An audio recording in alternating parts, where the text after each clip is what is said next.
Please welcome the mayor of the city of Detroit, Mike Duggan.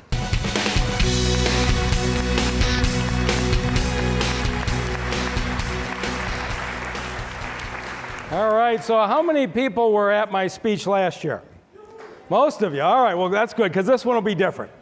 And we are evolving as an administration from the first few years, which was get the street lights on, get the grass cut in the parks, get the police to show up, get the buses to run, to now, what kind of a city do we want to be? And is there a vision? And so our progress has been well documented. And you might see all these projects and things, are these a bunch of individual transactions, or is there a coherent vision that's driving this? And I want to talk to you today about that vision. But in order to do that, we've got to go back into our history. Because the way Detroit looks today is directly rooted in planning decisions that the leaders of this community made in the 1940s and the 1950s. That was the last period of growth in Detroit. And those decisions reverberate today, and as I'm going to show you, unfortunately, many of those decisions were rooted in racial discrimination. And when you see the facts, you'll understand what I'm talking about. So as we try to decide what we're doing today, we're in the first period of growth in 50 or 60 years. People moving back. We have a chance to plan growth for the first time in half a century. And so every day we get up and say, what's the vision that's going to drive this? And we have one single guiding principle. For those of you who live or work in the city, those of you who are thinking about living or working in the city, you should know what the future looks like. And our principle is this: it's one city for all of us. That defines our planning strategy. And so we're pursuing an urban redevelopment strategy that hasn't been tried before in the country. And I'm going to show you why we're doing it. But first, we have to go back in time, because urban redevelopment in America has historically, across the country, been about removing the poor. It was conceived as slum clearance. And this picture happens to be from Boston, but it was all across America. It was poor people getting moved out. And in Detroit, you have to go back to what happened before World War II. We were the arsenal of democracy. We like to brag about that. But in the late 1930s, while the country was in a depression, Detroit started to ramp up when Roosevelt did the Lend-Lease for Europe, even before we got into World War II. And people started moving here from the South in even bigger numbers. In 1940, the president of General Motors, William Knudsen, left the company for a greater calling. He became the head of America's wartime effort, right out of Detroit. 200,000 Southerners migrated to Detroit for World War II war production. A lot of African Americans from the South, a whole lot of Caucasians from Kentucky and Tennessee, white and black, came and moved into the city at the same time, and you had at one point 700,000 people working in the plants here. And so, you know what happened? They rapidly expanded the Packard plant, added plant after plant. The engines in the PT boats, the engines in the B-29 bombers were made in Detroit at the Packard plant. It was rapidly expanded for purposes of the war. Housing had to get built quickly, and from 1925 to 1945, 200,000 homes were built in Detroit.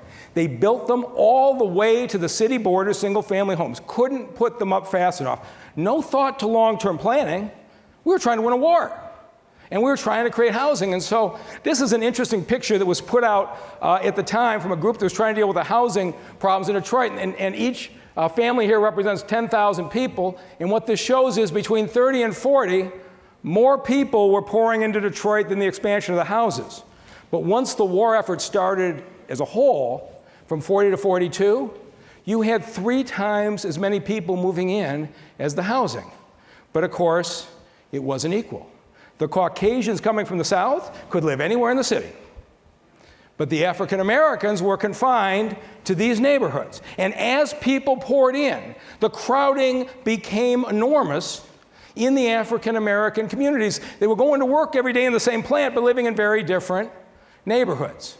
And in June of 43, people forget this. People remember 1967. But in June of 43, we had racial violence in this city over the housing issue in the middle of World War II. 34 people killed, 433 injured. This happened then when the country should have been pulling together. And so you say, well, how did that happen? What's the problem? And this is the thing that makes you so angry. Much of the problem we had was the direct result of the federal government. Franklin Roosevelt created the Federal Housing Administration because you couldn't get mortgages to buy a house. And so we're going to create an entity that's going to guarantee mortgages for lower income or middle income people. So the FHA sets the standards nationally for home construction. They guarantee the mortgages for the banks so they could increase home ownership. But from the beginning, when the FHA adopted this, they established principles that said mortgages are moving away from minority neighborhoods, 1934.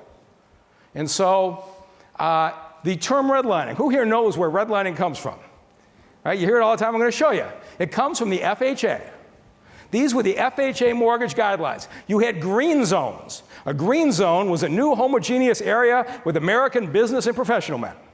That was best risk. Then you had blue zones. They're still desirable. You had yellow zones that were declining, typically bordering on mixed neighborhoods. And you had red zones that were declining and by and large had minority population. And so the term redlining, this is a map from the federal government of the city of Detroit in 1939. And in the red areas, if you made a mortgage, the federal government would not guarantee it. And so you want to say today, how did all these areas deteriorate? How did this housing go? The truth of the matter is, the roots of the deteriorating housing was here. You could not get a loan to fix up your home in those red areas in the 1930s. And it wasn't like this map was a fluke. These are the underwriting manuals, the actual manual the FHA put out to every bank and mortgage company in America, 1946. Here's your guidance. Incompatible racial groups should not be permitted to live in the same communities. Properties shall continue to be occupied by the same social and racial classes. They wouldn't fund integration, and appraisers, in assessing the appraisal, are instructed to predict the probability of the location being invaded by incompatible racial and social groups. So if you were adjacent to a minority area, your appraisal got downgraded. And so, of course, how did it match up? Not surprising, where the African American population was concentrated was redlining, and one of the most extreme cases up there in 8 Mile, Wyoming, because by the 1940s, they were out to 8 Mile, the last of the farmland in the city of Detroit. And you had a developer who said, there's a mixed neighborhood, a racially mixed neighborhood that built out here. It was a pride of a number of the African American communities, and a developer wanted to build right next door. And they went to the federal government, and the FHA said, we won't make the loan because you're adjacent to a mixed neighborhood. There is no racial homogeneity. Development was dead. Developer said, I got an idea. So the developer came back and said, I'll build a wall, okay? And they said, here's what we'll do. Here's the existing African American neighborhood. We'll build this wall, and the wall doesn't have to be so high it has barbed wire, but we won't make loans to black people on this side of the wall. And the FHA said, great. And they approved the project. And they built the wall. This is 8 Mile and Burwood. They built this wall where the black families lived here, built a new subdivision there. You can see the children in the old neighborhood up against the wall. This is what our federal government did. That wall still exists today. You can go see it. It's half a mile long. Now, the children of Detroit have since painted it with images of civil rights.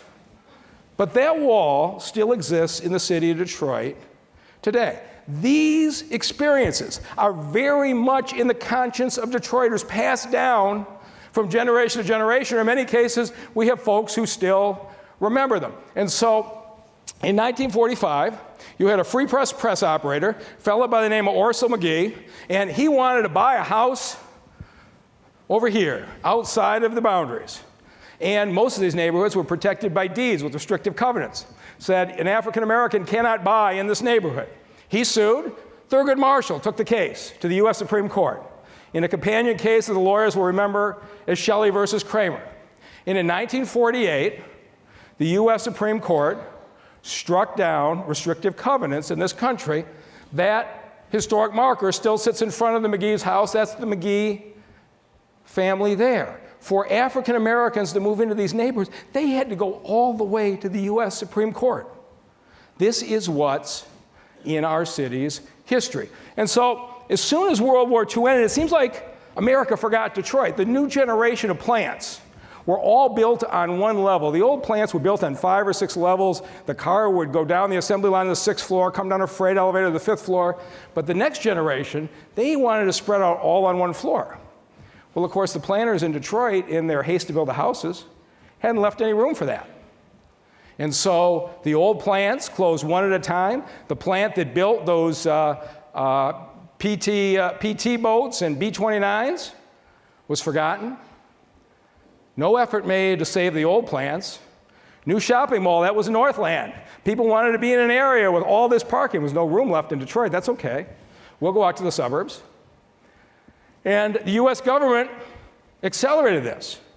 I mean, nearly half of all suburban homes in the 50s and 60s had FHA guaranteed mortgages. The suburbs were built with federal government guarantee. And here's the interesting thing, is that the National Commission on Fair Housing showed 98% of all of the FHA-backed mortgages went to Caucasian homebuyers through 1962. So you want to say, how did all those homes in Detroit deteriorate over the years? There was a conscious federal policy that discarded what was left behind and subsidized the move to the suburbs. And so, as the black population grew, even once you won the case in Shelley versus Kramer, you struck down restrictive covenants, and the population grew in Detroit. By 1970, half of the population of Detroit was African American, and look how segregated the city still was. This is our history, and it's something we still have to overcome. So, in the 1950s, Detroit's facing a critical shortage. Housing, we need to do something with the old factories. What's our urban renewal strategy? We elected a mayor, Albert Coble, for whom Coble Hall is named, who chose a campaign of racial divisiveness. He ran the kind of us versus them campaign that as Detroit's done so much damage. And here was his main promise, that we're going to acquire the land in these backward sections, remove the buildings, and sell the properties back to private developers. With the city built end to end, he was going to take the land in the backward section and give them to private developers. What were the backward sections?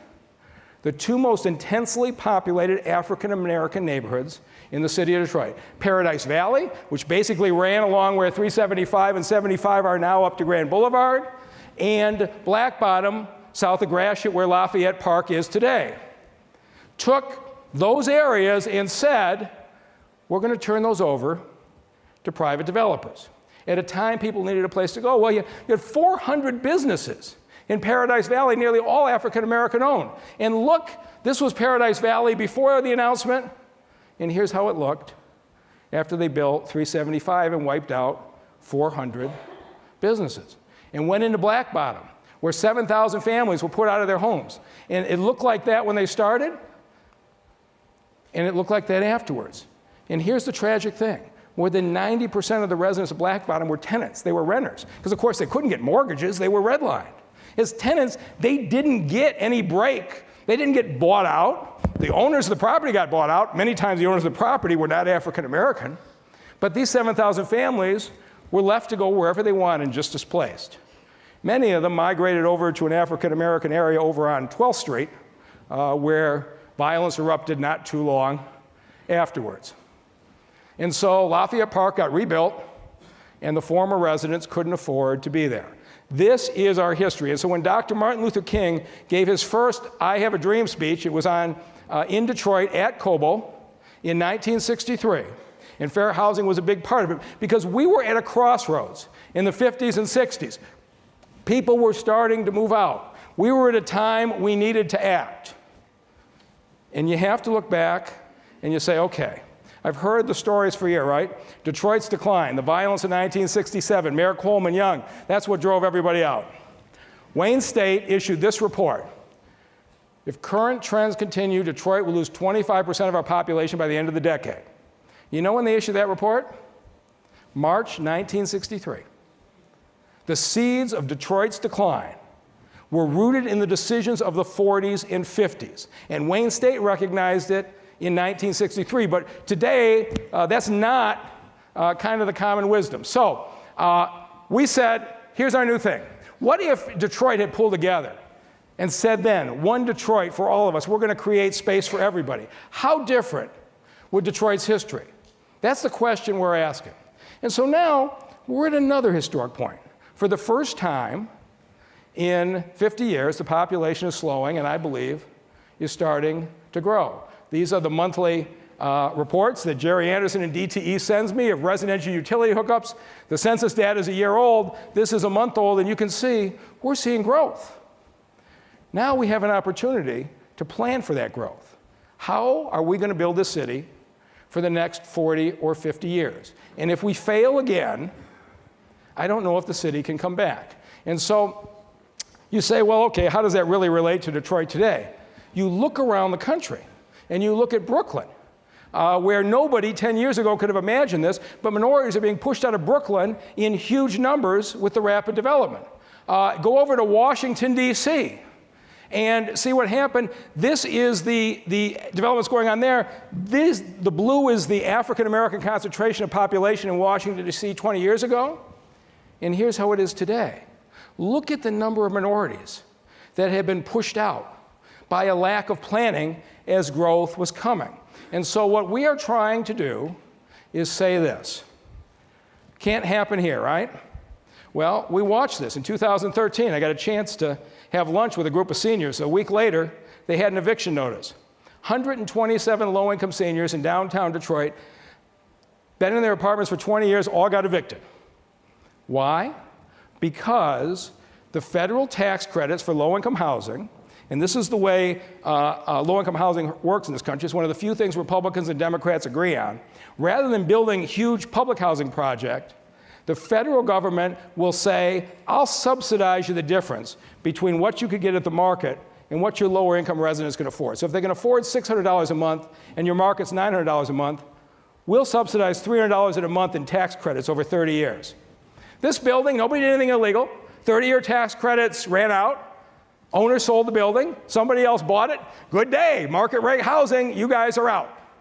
As if the 127 families who didn't have any legal right to stay, the assumption was they didn't have any moral right to stay. And so they got pushed out. And when you look beyond that and see when they went in and visited their former place, which now looks like that, after they'd been there 20 years, you can imagine the feeling. And the feeling there, was it a fluke? We have 2,200 more units that are going to run out in their federal subsidies between now and 2019, which means what you saw there could happen 2,200 more times. This is a very real concern. And so for people who have grown up in the city and know there's a history of the poor being pushed out when the market provides an opportunity, do we have an obligation as government to step in and do something about it? That's the question we're asking. And the question goes even deeper and more culturally. And so a fellow by the name of Aaron Foley wrote this column a couple of years ago because Cranes had awarded some young people Entrepreneurs of the Year a couple of times, and each time they said, it's great coming to Detroit, it's a blank canvas. And Detroiters listened to that and said, a blank canvas? There's 700,000 of us living here. Okay? We've got rich histories here. We've accomplished a lot here. And so Aaron wrote this column saying we're not a blank canvas, and he got so carried away he wrote a book. So it's called How to Live in Detroit Without Being a Jackass.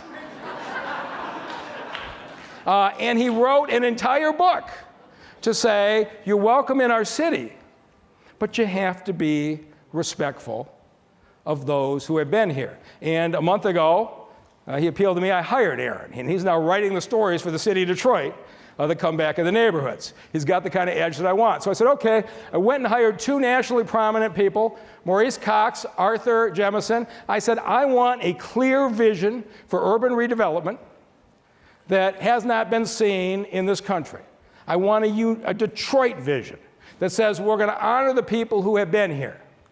Can we redevelop our city without wiping out our neighborhoods? And here are the 8 principles that if you are thinking about moving or investing in Detroit, this is what governs our decisions. 1, everybody's welcome in our city. Detroit's a welcoming city. At our core, that's what we believe. Second, we're not going to support development if Detroiters are moved out so other people can move into their homes. We're not going to do it. Radical, but it seems fair, doesn't it?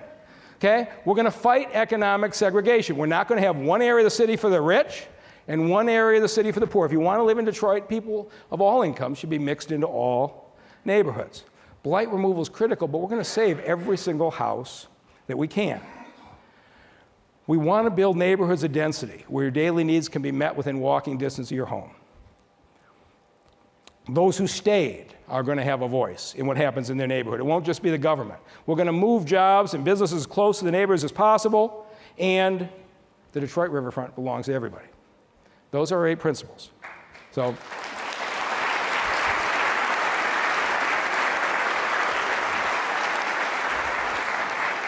let me show you how this is going. First principle, I have great partners on Detroit City Council. And one thing we agree on, we're pro-immigration. We support people who moved out of Detroit moving back. We're trying to keep our young talent stay in the city. We invite people from other countries. City Council and I have been completely united on something that's not true in every city. We believe deeply the city is going to be welcome to everybody. Okay. Second, we're not going to move out Detroiters so other people can move in. You say, well, how can you stop that? One, no tax breaks for any development that displaces residents or reduces the number of affordable units. The interesting thing is in Detroit, if you come buy a market rate building and somebody buys it and somebody sells it, the government can't legally do anything about it. But if you buy a building with low-income housing and you want to make it market rate, today the finances don't work if you don't get tax credits. So the City Council and I have said, we're not giving you tax credits, tax breaks for that. Second, we're going to go after every single one of those 22 HUD-supported units, and I'm going to sit down, and Arthur Jefferson is going to sit down with every single building owner, and we're going to preserve every single one of them. Sounds hard, but we're doing it. And then we're going to establish a housing trust fund to support those owners who stay with us. And you say, okay, is that really going to work? Well, a couple months ago, 165 units on Washington, the Stevens building and the industrial building. Tax credits were expiring, building owner was looking to sell. 165 folks were going to be out on the street, including some of the people that got bumped out of 1214 Griswold.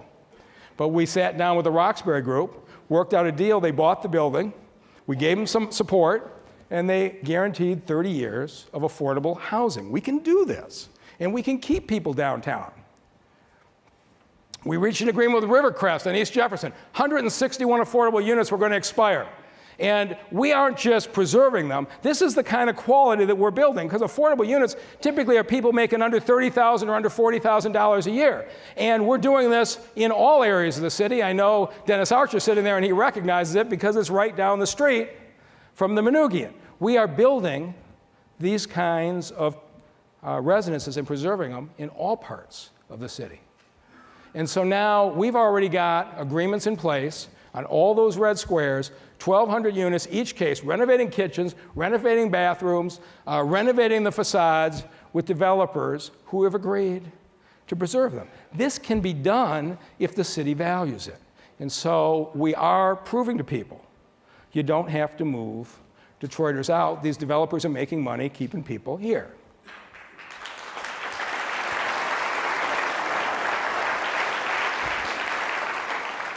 Third principle, we're going to fight economic segregation. It would be so easy in this city to have one area of the city be all wealthy people, another area be all poor people. And you have to work really hard at it every single day.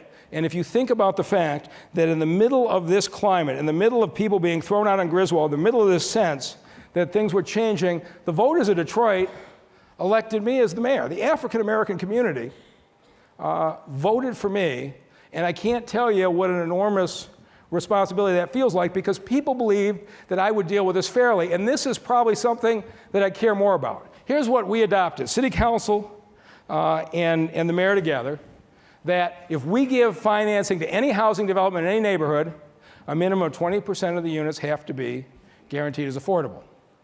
And so that means at 80%, those earning under $40,000, 60%, those earning under $30,000. 20% of your units are going to be set aside for people who are verified to make that income. Now, this sounds like some liberal thing can't possibly work, right?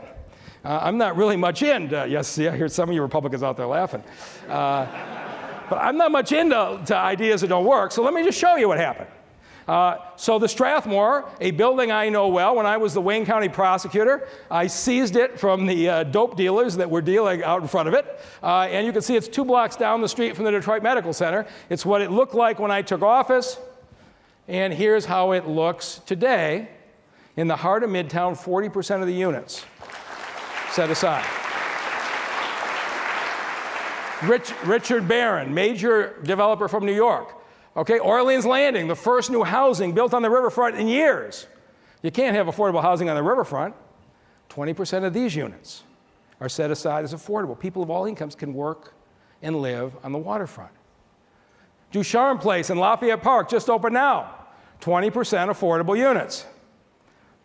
And on Friday, the Illiches and their partner announced Detroit's largest housing development in 20 years. If you didn't see this, 4 historic buildings renovated. We believe in saving the buildings we've got. 2 new apartment buildings. 686 units total. $160 million investment. Okay, hottest area in Detroit. 20% of all of the units will be set aside as affordable in the heart of Detroit's hottest development. The fact is, the people who drive your buses, the people who answer your phones, those people who are working in your businesses should be able to live in the same neighborhood as the hockey players and the executives and the like. We should all work, we all work together, we should all live together. And, right? So, this is the old version. These are the old Douglas Towers. You had 900 people concentrated in 6 towers in one place. So how's this working? Instead of, those towers came down 3 years ago, but here's what we've done.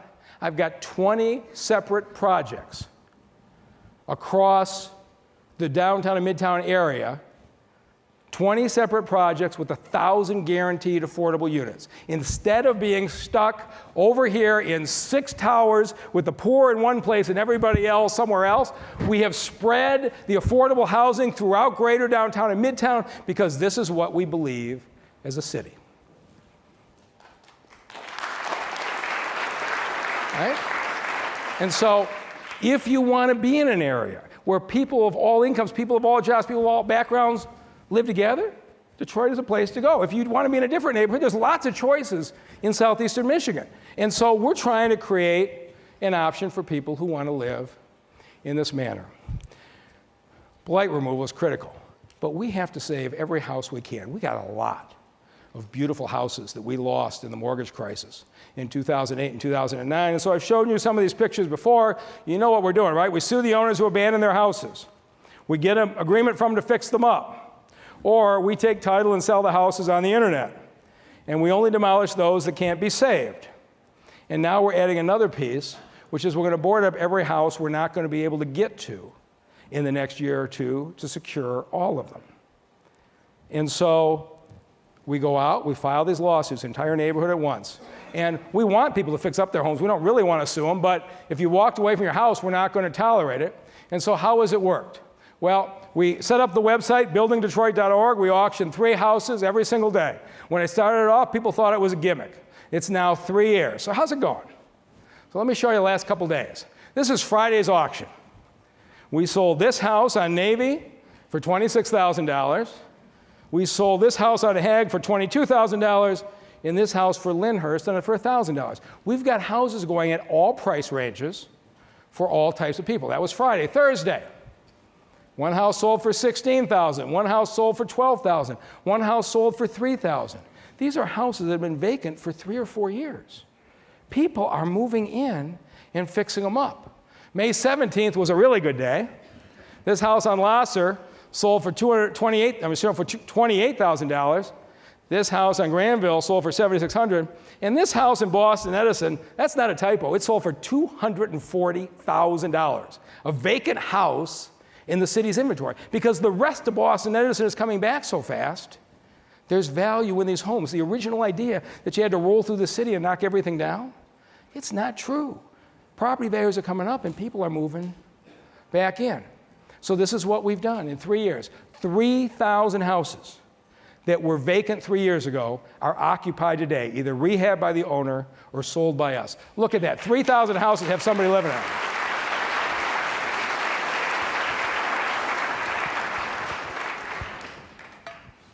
And so you want to see some pictures?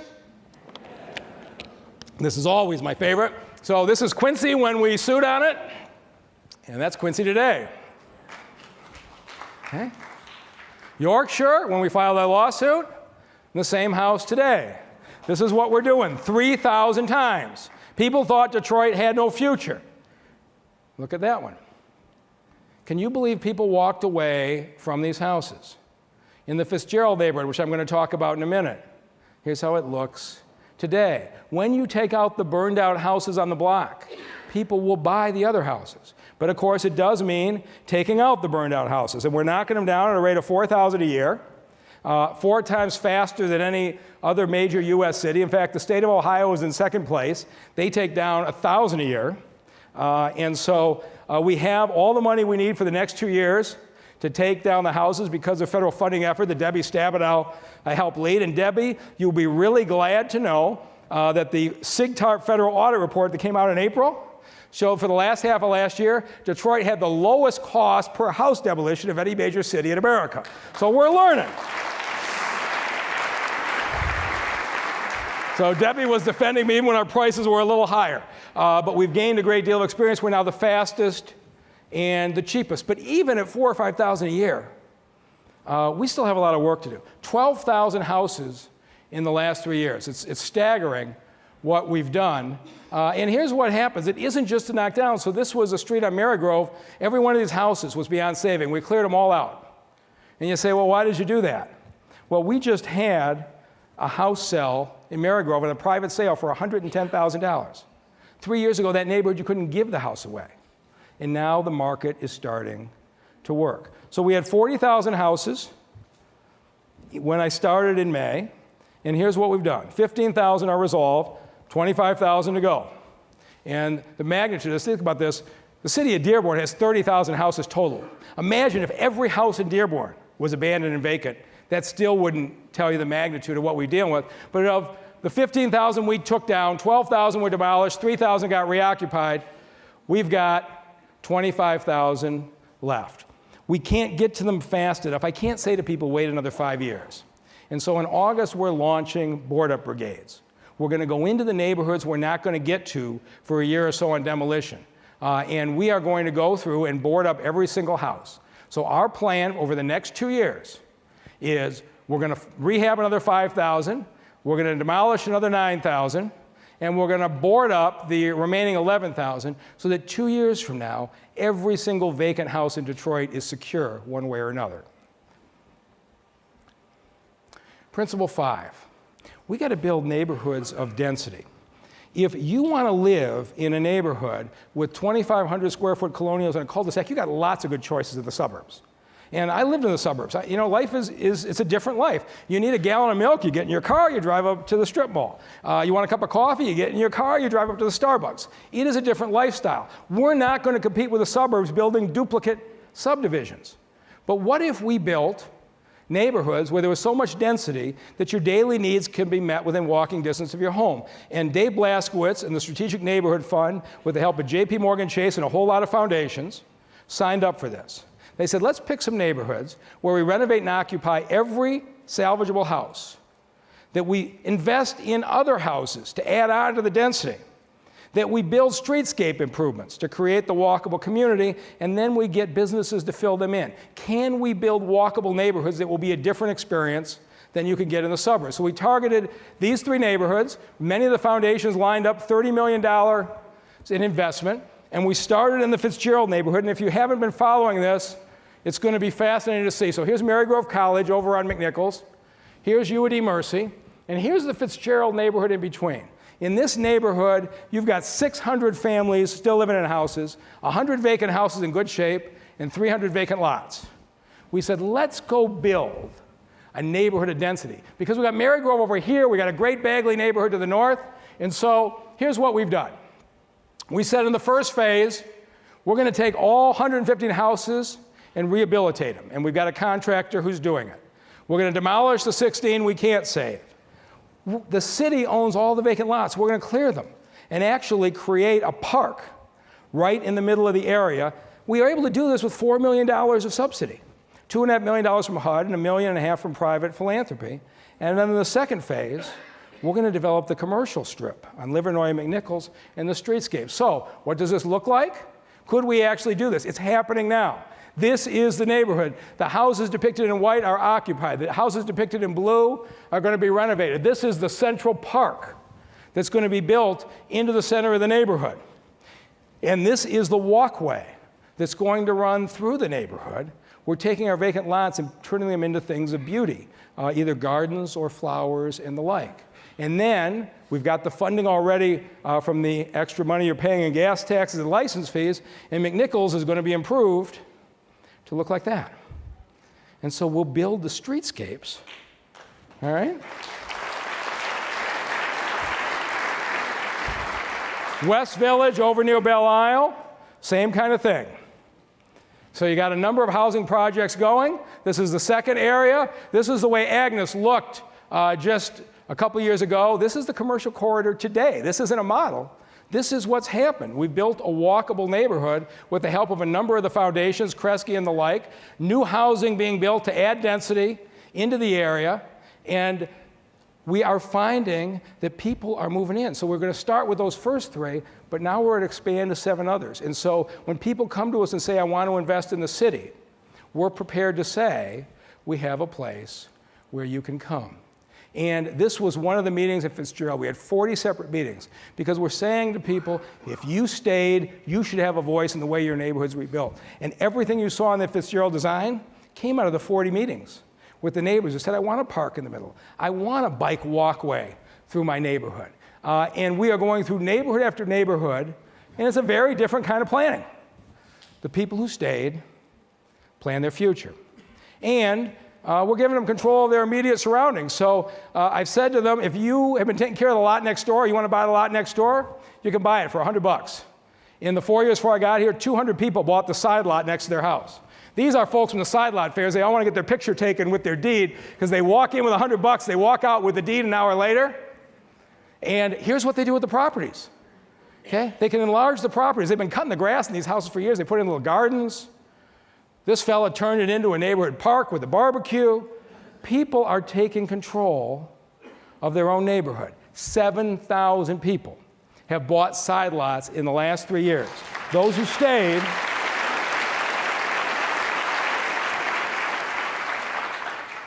And then we're going to bring the jobs as close to the people as we can. The governor has been a great partner on this on every step of the way. And this is Shad Khan, Flexing Gate, the front end's over there. But so Shad is building that. That plant's under construction on I-94 on the east side. Next to that, the Maroons Link plant. They're already working, 150 people.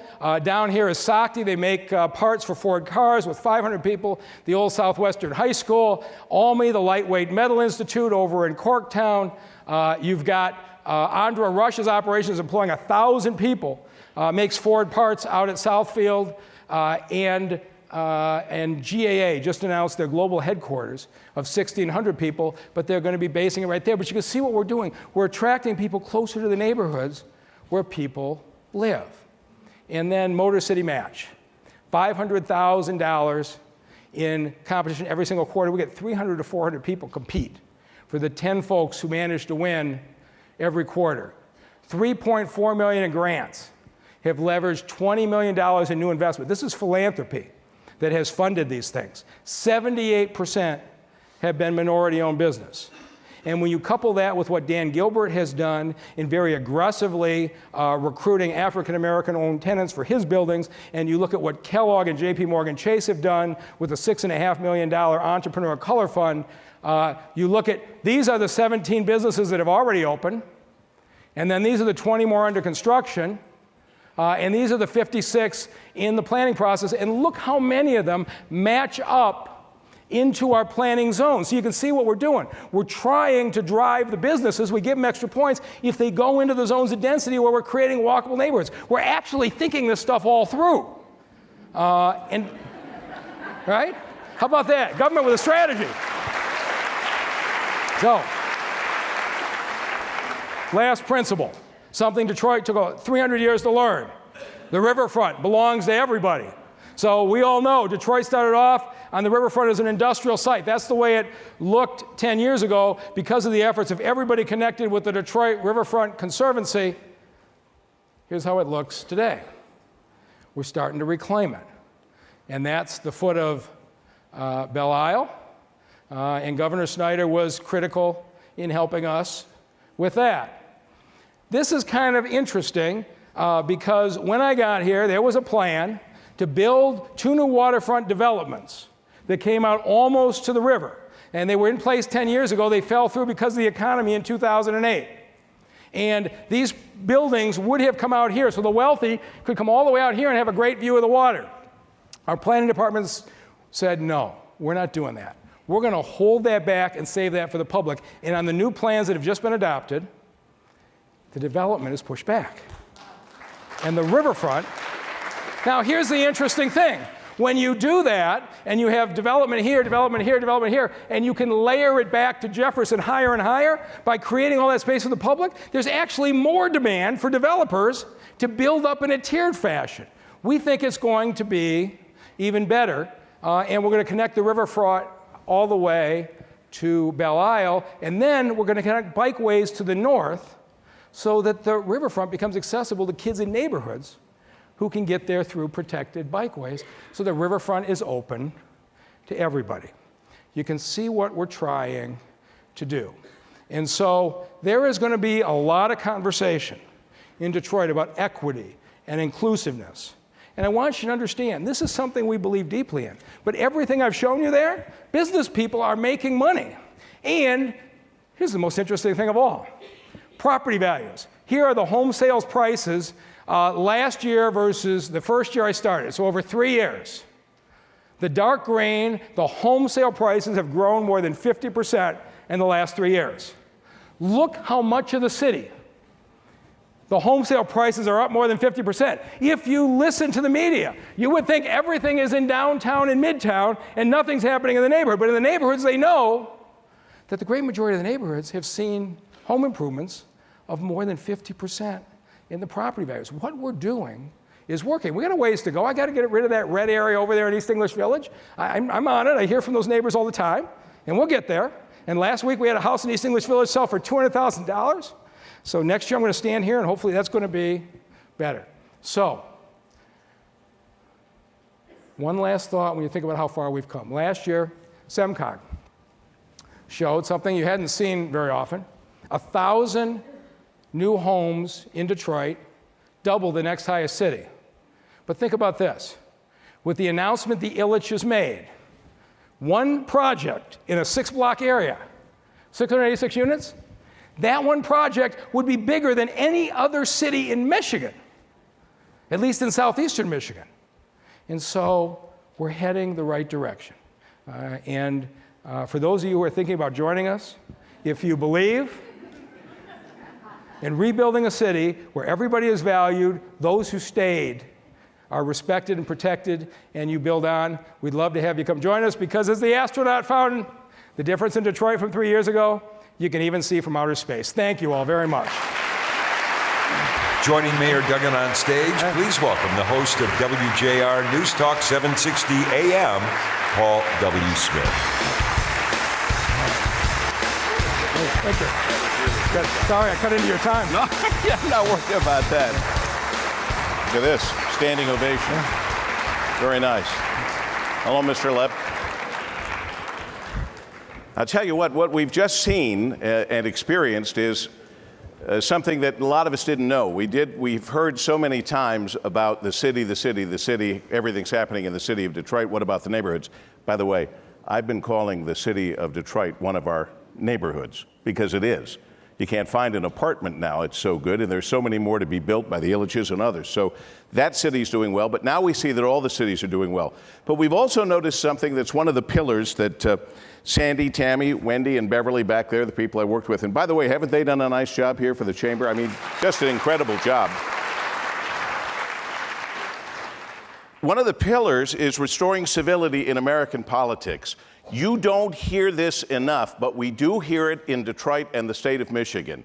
The mayor of the biggest city in the state thanking the governor of the state and saying how they've worked well together.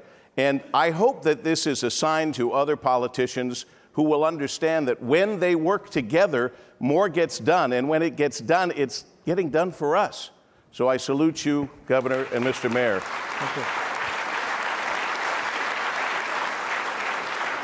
I also want to point out some very good news for Mayor Mike Duggan, for the city of Detroit, for the state of Michigan. This news was released today from Christine Ferretti of the Detroit News. The city of Detroit ended the 2016 fiscal year with a $63 million surplus. $63 million. That is the second consecutive balanced budget out of bankruptcy.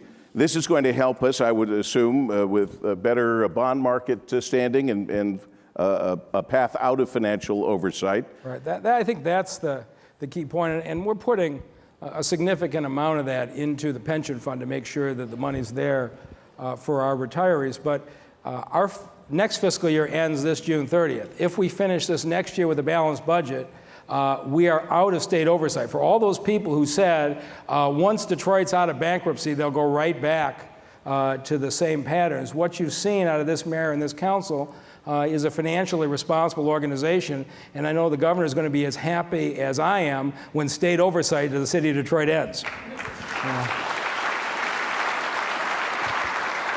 There are a couple of issues that I think most people are in agreement on, major issues, if you will. And these can derail all of the good work you're doing, Mr. Mayor, and the people that are bringing business and money and investing in the city of Detroit. And I'm wondering if it's frustrating to you that these are two issues, frankly, that you can't really be hands-on about. We've got a great police chief in James Craig, but we've got a great crime problem in the city. And if it isn't a real problem, it's certainly the perception of a real problem of crime. If we can't get that in order and fix our schools, it won't matter about all these other great things that are happening. In the end, that could be our demise. Let's talk about that a little. Well, if you were to talk to Detroiters, they would put car insurance as above those two issues as things that are driving people out of the city. But Chief Craig is doing a great job. We're adding 30 police officers every single month coming out of the academy. We've got the budget for 300 more officers than we have today. You don't want to put 300 cops on the street at the same time. You have other issues. But 30 a month, every single month, is giving the chief the resources he needs. The Green Light project, we've now got 160 businesses covered by Green Light. The violence is down in every one of those areas. And so we got a lot of work to do. The city's much too violent, but I don't accept the principle that it's out of our control. I think we're pursuing strategies. And I can give you stats. Violent crime's down 7% this year. Well, if you see 3 shootings on TV, you don't care what the stats say. The city's too violent, and the chief knows that. And of course, on schools, a year ago, we had the solution. We couldn't get it through the legislature. Right? Thank you. Somebody's with me. But what was the solution we had? The solution was the Detroit Education Commission. That all right. And the governor ran into this issue where his person said they were going to close 25 schools in the city of Detroit. I called them up and I said, show me the empty seats in the other quality schools we're going to move these children to. And he did the right thing in backing off. But of course, the whole notion of a Detroit Education Commission is that we would grow quality schools, both DPS and charter, in the city. So if you had failing schools, you first create quality schools to move the children into. And we need to come back at that. But why have we had this history? I remember when, was it Robert Thompson sold his company, wanted to give $100 million to the Detroit Public Schools, and we had a governor who said, no, we're not going to accept that money, because he wanted to have proof that the money was being used properly, invested properly in the schools. Why do we have a history of that? So Bob Thompson's university prep schools are some of the highest performing charter schools in the city of Detroit. And he tried to give that $100 million to the city public schools. But he has open schools, and he's running many quality schools. The problem is when you have 100 charter schools and 100 DPS schools, and most of the charter and most of the DPS are not performing at acceptable levels, you have the situation we have today, which is 30,000 children got up today and went to school outside the city of Detroit, which means that the parents of Detroit don't believe there's enough quality DPS choices, they don't believe there's enough quality charter choices, and we need to expand both. And I'm optimistic that the new superintendent of DPS is going to get that organization going the right direction. I think it's critical he keep Alicia Merriweather around, who's done a remarkable job. And he thank God he has said Nikolai Viti has said that he in fact has offered her a top job. I think the two of them would make an excellent team, but we need to come back at it, and I hope before the end of the year we get a chance to come back at it, because you're right, families with school-age children are still leaving the city. Well, speaking of leaving the city, I have to tell you, we recently found that we had a net loss in residents of the city again. Call me crazy, but I honestly thought that was stopped. I thought actually, I know this sounds foolish, I actually thought we'd start to see some plus numbers now, just by everything that's happening in the city, all of the millennials moving in, how hard it is to get an apartment in the city.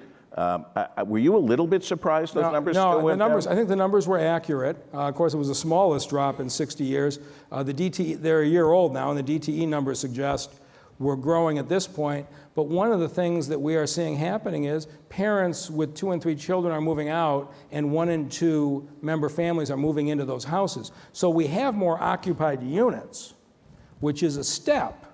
We need to make the city attractive to families with children to move the population. We do indeed.